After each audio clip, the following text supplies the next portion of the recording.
My mother-in-law told my husband to leave me, saying, "She's not good enough for our family." I smiled and walked away. When she discovered I owned everything she had schemed for, it was already too late. The moment my mother-in-law ruined her son's life came wrapped in pearls and a glass of expensive champagne. It was a warm Sunday afternoon, and I was clearing the table after a family brunch when she leaned in, her voice a practiced whisper, honeyed with faux concern. "Claire, dear, let's not drag this out. You need to leave my son."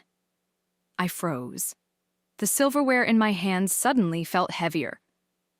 Across the room, my husband Daniel laughed at something his father said, utterly unaware of the bomb his mother had just dropped in our kitchen. "You've had your fun," she continued smoothly, adjusting the diamond bracelet on her wrist. "But you must see it, don't you? You're not the right fit for our family, not good enough." I had heard it before. The subtle jabs at my upbringing, the veiled insults about my lack of sophistication, the way she always managed to introduce me as Claire, Daniel's wife, never acknowledging me beyond that. But today she wasn't hiding behind careful wording. Today, she was making her move. "You don't have the right background," she pressed on. "No prestigious family name, no valuable connections. A woman like you only holds a man like Daniel back." I exhaled slowly, setting the plates down with precision. She mistook my silence for submission. "Don't look so surprised, dear," she continued, a condescending smile curling her lips. "Daniel will remarry. We'll find someone more suitable for him. Someone with the right family, the right class. You understand, don't you?" Ah. So that was it. This wasn't just an insult, it was an ultimatum. Daniel's mother had decided my time was up. She expected me to crumble, to be humiliated, to pack my bags and slink away quietly while she picked out a new, better wife for her precious son. I smiled. Not the smile of a woman defeated, but the kind of smile that should have made her uneasy. "I understand perfectly," I said. Then, without another word, I turned and walked away, leaving her standing there, confused by my lack of resistance. She had no idea that the house she loved to parade around in, the one with the marble countertops and floor-to-ceiling windows, wasn't Daniel's. No idea that the thriving business she had always belittled, dismissing it as my little project, had outgrown Daniel's entire career. No idea that the money she so effortlessly enjoyed, the luxury vacations, the extravagant gifts, had come not from their family's wealth, but from the empire I had built from scratch. She thought she had won. She had no idea she had already lost. That night, I didn't tell Daniel about his mother's little suggestion. I didn't have to, because while she was busy scheming to push me out, she had no idea that she was standing in a house that didn't belong to her. Literally. Our mansion, the one she adored showing off to her friends, the one she believed was Daniel's achievement, was mine. I had bought it before we were even married, in my name with my money.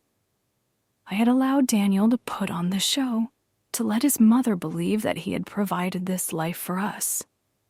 But in truth, his paycheck barely covered the property taxes. It was all mine. And the moment she decided I was disposable, she had sealed her own fate. Over the next few weeks, my mother-in-law became increasingly bold. She dropped hints to Daniel, her words sugar-coated in concern. "Claire just doesn't understand our lifestyle, sweetheart, and wouldn't you be happier with someone who truly fits in? It's not her fault, of course. She was raised differently." But let's be realistic here.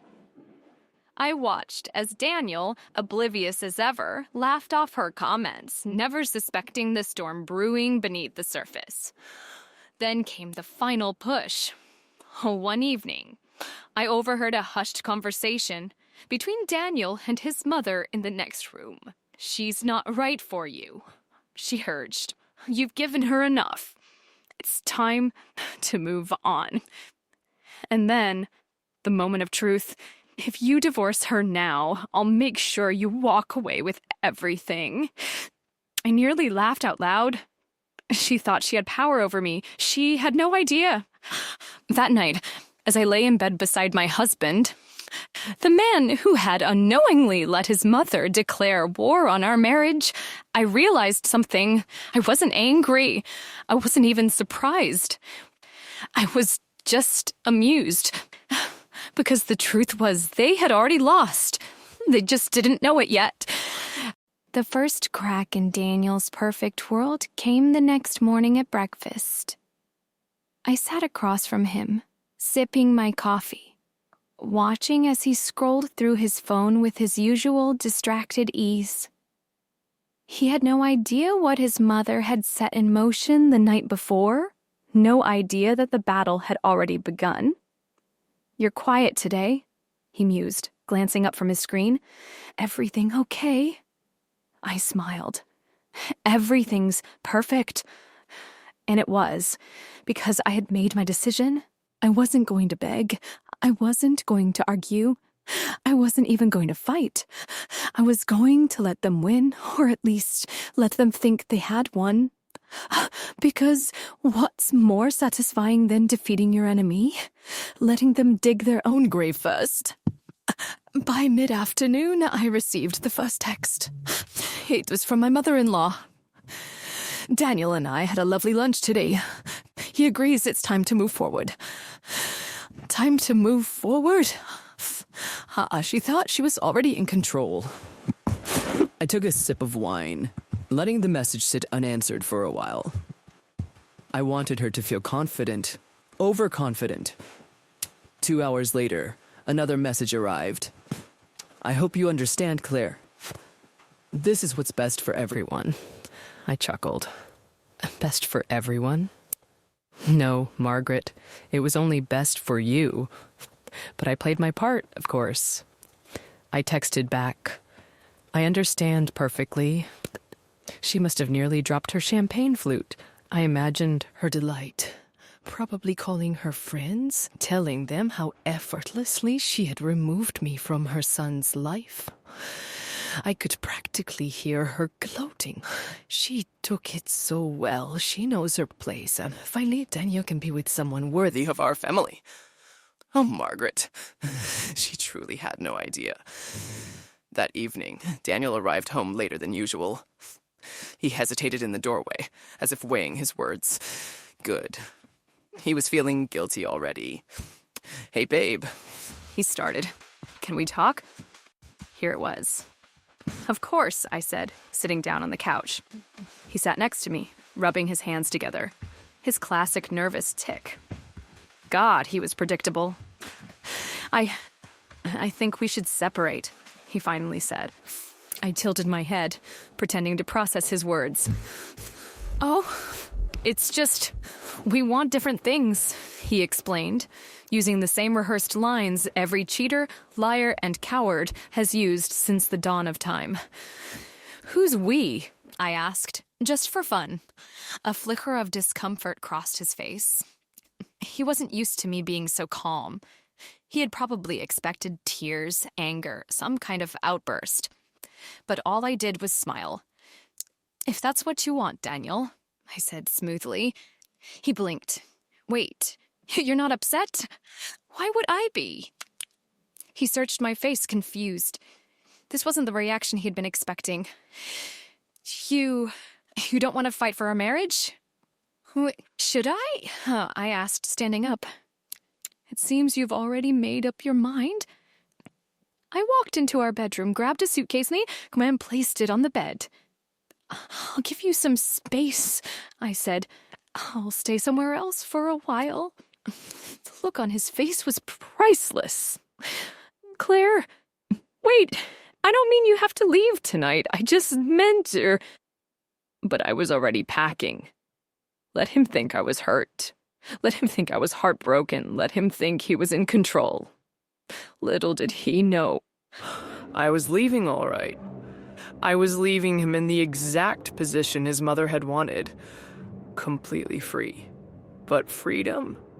It was about to cost him everything. I stayed at a luxury hotel that night. The same one my mother-in-law had once bragged about hosting charity events in. The irony was almost poetic. I took my time, ordering champagne, sitting by the window overlooking the city skyline, enjoying the quiet. Tomorrow, Margaret would wake up believing she had won.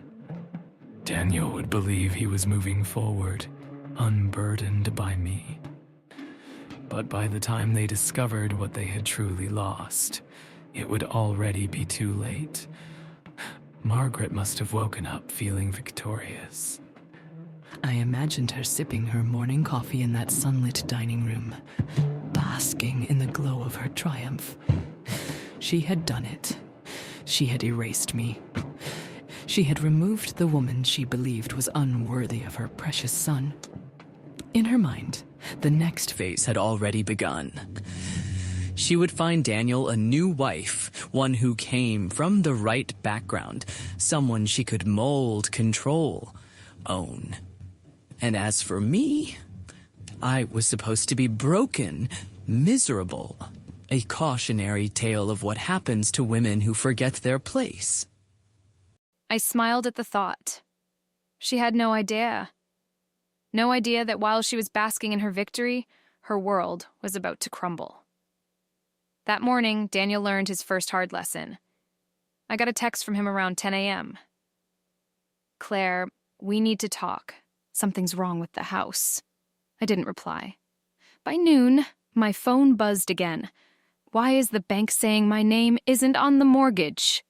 Call me. There it was. It had taken him less than 24 hours to realize what he had truly lost. But I wasn't done yet. I let the messages pile up, his confusion turning to frustration, then panic. At 3 p.m., my lawyer sent me a simple text. He called. "He's realizing the truth. Let me know when you want to respond." Not yet. Let him stew. It wasn't until the following evening that Margaret herself became aware of the disaster. I was in my hotel room enjoying a quiet dinner when my lawyer forwarded me another message. "Margaret just called. She's furious. She claims there's been a mistake." I could almost hear her shrill voice. "What do you mean my son's name isn't on the house?" She must have insisted it was an oversight, a paperwork error. After all, in her mind, everything Daniel had must belong to him. Except it didn't. Not the house. Not the investments. Not even the business she had mocked for years. I took another sip of wine. She would soon learn that the real mistake had been underestimating me. By the time Daniel and his mother demanded answers, I was ready. I met them at the house, the one Margaret had once loved calling their family estate. Daniel was already waiting in the driveway, arms crossed. Pacing, Margaret was beside him, her carefully polished poise beginning to crack. "Claire," Daniel said, "we need to talk." "Do we?" I said, stepping out of the car with slow, deliberate ease. "Yes," his mother snapped. "There's been a mistake. The bank is saying this house is in your name." "That's not a mistake," I replied smoothly. Silence. Margaret blinked, as if trying to comprehend words she had never imagined hearing. "But that doesn't make sense," Daniel said, a touch of desperation creeping into his voice. I thought. "You thought what?" I asked, tilting my head. "That you owned this house? That we owned it?" I let the words sink in. "Daniel, this house was never yours." Margaret's face drained of color. No, she said quickly. No, that's not possible. That's reality. I finished for her. Daniel stared at me, shaking his head. But we lived here together. And I let you, I said simply. A beat of silence. And then Margaret did what she always did when things didn't go her way. She got angry. This is ridiculous, she spat, her voice rising. You are nothing without my son. You had nothing before him. I had everything before him, I corrected, my voice calm. And I still do. Daniel exhaled sharply, dragging a hand through his hair. I could see the realization beginning to dawn. This was bigger than just the house. Claire, Daniel said, voice softer now. Let's talk this through. Maybe we can work something out. I smiled. Oh, Daniel, I said lightly. We already did. That's why you signed a prenup? Margaret gasped. Daniel froze. And just like that, I watched their world shatter. I turned to leave, but not before dropping one last truth. You wanted to be free of me, I said. Well, congratulations. You got exactly what you wanted. And with that, I walked away, leaving them standing on my property, realizing far too late that they had gambled and lost everything. Margaret stood frozen, her carefully curated world crashing down around her. Daniel, meanwhile, was in pure disbelief. His face was pale, his mouth slightly open, as if he was struggling to process the words I had just spoken. Claire, he finally said, we can fix this. I almost laughed. Fix what? I asked. Your mother's little scheme? The way you went along with it? Or the fact that you thought you could just walk away and keep everything I built? Margaret stepped forward, fury radiating from every pore. You tricked him, she hissed. You manipulated my son into signing that prenup. I tilted my head, letting the weight of her words hang in the air. Tricked? I echoed. You mean the prenup that Daniel signed willingly? The one that legally protects my business, my assets, and my property? Daniel opened his mouth to speak, but I held up a hand. Tell me, Daniel, I said, did you even read it? Or did you just assume, like your mother, that none of this would ever matter? Silence. That told me everything I needed to know. Margaret's breath came quick and sharp. She wasn't just furious. She was panicking. This is wrong, she spat. You're being spiteful. You're tearing this family apart out of pure pettiness. Am I said, my voice smooth as silk. Or are you just angry that the game you started didn't end the way you planned?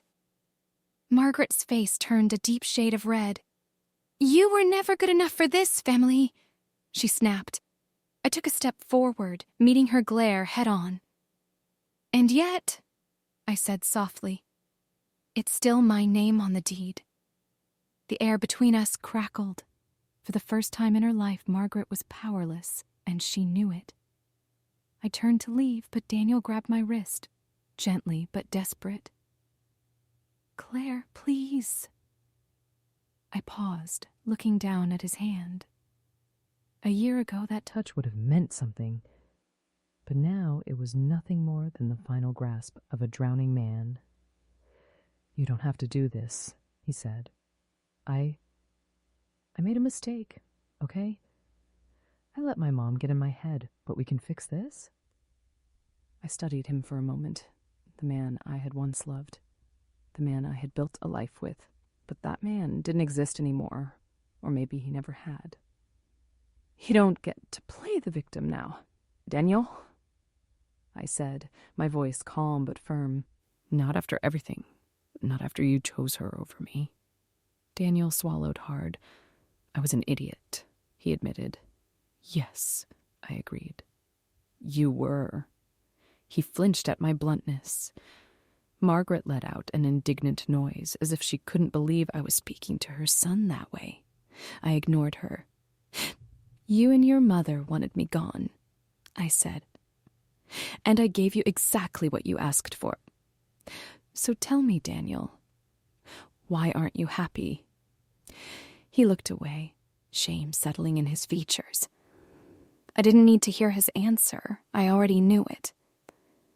You think this is over? Margaret seethed. I turned to her. It is over, I said simply. You just don't want to accept it. This house was supposed to be Daniel's, she cried. But it never was, I corrected. And neither was anything else you thought you were entitled to. Margaret was trembling now. She had spent years believing she was untouchable, that she could manipulate and control those around her. But standing there in the driveway of a house that wasn't hers, she finally understood. She had lost.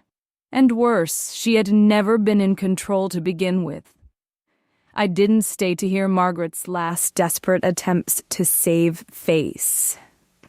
I didn't care anymore. As I walked to my car, I felt something I hadn't in months: relief. I wasn't just walking away from Daniel. I wasn't just walking away from Margaret. I was walking away from all of it, from the quiet belittling, from the manipulation, from the constant battle to prove my worth to people who were never worthy of me. I was free. And they were trapped. Daniel stuck with the consequences of his choices. Margaret, powerless in the empire she had tried to steal. And me, I was just getting started. Margaret wasn't the type to accept defeat quietly. 2 days after I walked away from her and Daniel, I received a message. Not from Daniel, but from her. You may have the house, but don't think for a second that you've won. My son will recover. He will find someone better. Someone who actually belongs in this family. Enjoy your lonely little empire while it lasts. I smiled as I read it. Oh, Margaret, still clinging to the illusion of control. She still believed Daniel had something to recover from. She still thought I had lost. She was about to learn the truth the hard way. I ignored Margaret's message.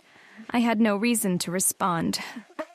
But life has a funny way of delivering karma without my help. A week later, a mutual friend, one of the few who had stayed neutral throughout the ordeal, reached out. You won't believe what's happening, she said. I sipped my coffee, amused. Try me. Daniel lost his job. That caught my attention. How? Apparently, Margaret went to his boss. She tried to get him a promotion, saying he deserved it after everything. I almost choked on my drink. Of course she did. Margaret wasn't just overbearing, she was delusional.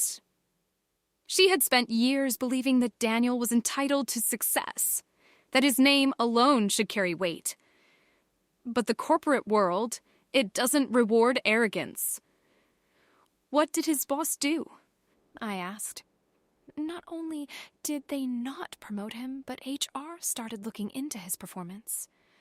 Turns out he was already under review for underperforming, and with Margaret storming into the office and making a scene, they fired him. I exhaled slowly. So Daniel had lost his home. Daniel had lost his security, and now he had lost his job. Not because of me, because of her. Margaret had spent years protecting Daniel from consequences, making excuses, smoothing over every failure. But now, she had destroyed him. And I wasn't even finished watching it all fall apart. The next call came 2 days later. This time, it was from Daniel. I let it ring. I wasn't interested. Then, a text came through. Claire, please, can we talk? I stared at the message, considering my options.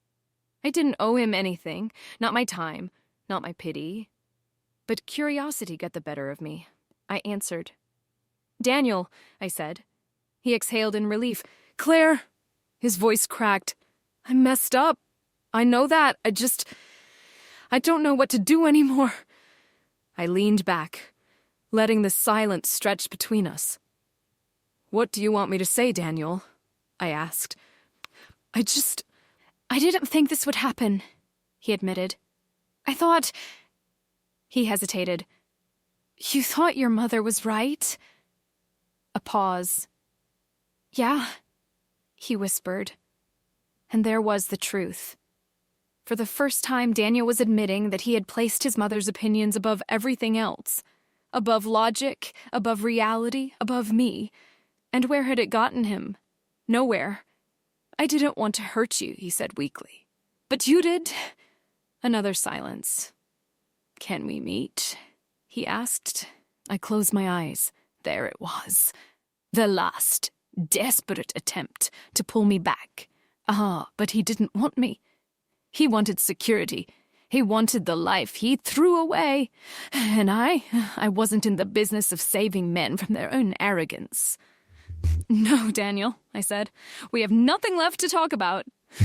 And for the first time, I heard real panic in his voice. Claire, wait. Goodbye, Daniel, I said, and hung up. I thought that would be the end of it. But Margaret, she wasn't done embarrassing herself yet. 2 days later, she showed up at my office, storming past my receptionist. She barged into my private office like she still had authority over my life. This is your fault, she spat, slamming her hands on my desk. I stayed seated, calm, unbothered. What exactly is my fault? I asked coolly. You ruined my son's life. You took everything from him, the house, the security. No, Margaret, I interrupted. I didn't take anything. Daniel gave it all away. She blinked. Excuse me? I leaned forward, my voice even. Daniel chose to listen to you. He chose to believe I was disposable. He chose to walk away. I let the words sink in. But tell me something, Margaret, I continued. When you told him to leave me, when you promised him something better, did you ever stop to think, what if I'm wrong? She paled. No, I said softly, cutting her off. You didn't. I stood up slowly. And now, you have to live with it. Margaret opened her mouth, but no words came out. Because deep down, she knew the truth. I had never been the problem. She was. She had built Daniel into a man who couldn't stand on his own. She had raised him to believe entitlement was strength. And in the end, it was her own arrogance that had destroyed him. Margaret stumbled backward, suddenly looking much, much older. Get out of my office, Margaret, I said calmly. She hesitated, one last moment of defiance. But in the end, she had no power left, so she left. And as the door clicked shut behind her, I let out a slow, satisfied breath. The storm was over, and I was still standing. Margaret never contacted me again after that day. Neither did Daniel. The silence was deafening. But it was the best kind of silence. The kind that signified freedom. No more manipulation. No more second-guessing myself. No more fighting for a place in a family that never deserved me. I had won, but more importantly, I had grown. The first moment I truly felt free. I woke up to the sound of nothing. No tension in the air. No forced conversations. No passive-aggressive texts. Just peace. And yet, the world kept moving. My business thrived. My team expanded. My confidence was unshakable. Funny, isn't it? Margaret had spent years trying to convince me that I wasn't enough. That without Daniel, I would fall apart. That my success was somehow tied to him. And now, while she and her son scrambled to pick up the pieces of their mess, I was too busy building something greater. Months passed, and the whispers of Daniel's downfall never fully stopped. He had tried to rebuild, tried to prove he could rise above the situation. But without me, he struggled. The job market didn't care that he was Margaret's son. The women he pursued weren't interested in a man who had lost everything. And his mother? She had become a hermit, her meddling reputation ensuring that no one wanted to be associated with her. One day, a former colleague of his stopped by my boutique. "You dodged a bullet," she told me. "Daniel is, well, let's just say he's not doing great." I didn't ask for details. I didn't need to, because I already knew the truth. He had been given everything, and he threw it all away. Meanwhile, I had built everything, and I wasn't done yet. On the 1-year anniversary of my new life, I hosted a small gathering at my flagship boutique. Not to celebrate revenge, not to gloat, but to acknowledge how far I had come. I had spent too many years proving myself to people who never truly valued me. Now I was valuing myself. No more shrinking, no more waiting for approval, no more fighting for love that was never real. I stood in my boutique, surrounded by strong, independent women. Women who supported me, who understood me. And for the first time, I truly felt at home. That's when I saw her, Melissa, the young woman Margaret had once paraded around as a better option for Daniel. She hovered near the entrance, hesitant, almost embarrassed. I raised an eyebrow, but before I could speak, she did. "I owe you an apology," she said softly. I leaned against the counter, waiting. I believed her, she admitted. I believed that you were the problem, that you were disposable. She looked down. And then I saw what she did to Daniel. And I realized that could have been me. I let her words settle. Margaret had wanted me gone because she thought I was beneath them. And now, the very women she thought were better were seeing the truth. "You're lucky," I said finally. "You got out before it was too late?" She exhaled, nodding. "I heard about your success," she said. "I wanted to see it for myself." I gestured to my boutique, my empire, my legacy. "Well," I said with a smirk, "welcome to the little shop Margaret tried to destroy." She chuckled, shaking her head. "She underestimated you," she said. "A lot of people did." I agreed. As the night ended, I stepped outside, looking up at the city skyline, the same skyline I had looked at on the night Daniel left me. Back then, I had been preparing for a battle. Now, I had already won. Not because I had taken revenge, not because I had watched them suffer, but because I had taken my life back. Margaret had wanted me erased. Instead, I had flourished. Daniel had thought he was moving on. Instead, I had moved up.